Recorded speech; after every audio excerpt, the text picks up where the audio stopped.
প্ৰতি বছৰে 2001 চনৰ পৰা পাতি আহিছোঁ। কাৰণ 2001 চনত আমাৰ জাতীয় বিদ্যালয়খন সংঘমিত্ৰা জাতীয় বিদ্যালয়খন প্ৰতিষ্ঠা হৈছিল আৰু তেতিয়াৰ পৰা আমাৰ ডক্টৰ শংকৰ বৰুৱাই আমাৰ ইয়াত এই অনুষ্ঠানটো পাতিবলৈ যোজা লগাই থৈ গৈছে আৰু তেতিয়াৰ পৰা আমি আজি 24 বছৰ ধৰি দিছোঁ। আমি মহিলাসকলৰ হেৰিয়াত সহযোগত আমাৰ অনুষ্ঠানটোৱে প্ৰতি বছৰে এই উৎসৱটো পালন কৰিছে, বসন্ত উৎসৱ হিচাপে।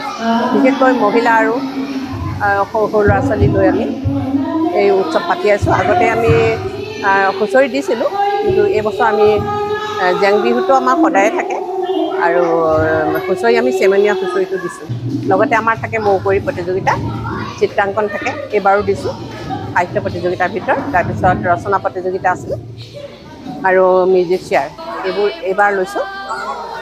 আৰু সম্বৰ্ধনা অনুষ্ঠানটো আছে আজি আমাৰ, আমি দি আহিছোঁ তেনেকৈ। এইবাৰ আমি 4গৰাকী সম্বন্ধিত ব্যক্তিক আমন্ত্ৰণ কৰিছোঁ। তেখেত হ'ল লক্ষ্যজ্যোতি গগৈ সন্দিকৈ, দ্বিতীয়তে লীলামায়া বৰা আৰু তৃতীয়তে ফুলৰ বুঢ়াগোহাঁই আৰু চতুৰ্থতে কল্পনা বৰা বাইদেউলৈ আমি সম্বৰ্ধনা পত্ৰ আগবঢ়াম আজি। তেওঁলোকক আমি 4গৰাকীকে সম্বৰ্ধিত ব্যক্তি হিচাপে আমাৰ এই অনুষ্ঠানটোৱে আজি সম্বৰ্ধনা জনাব। তেওঁলোক সংঘমিত্ৰা জাতীয় বিদ্যালয়ৰ এটা বৈশিষ্ট্য আছে কি, আমি কাৰো পৰা কোনো মানুহৰ পৰা আমি পইচা নোতোলোঁ।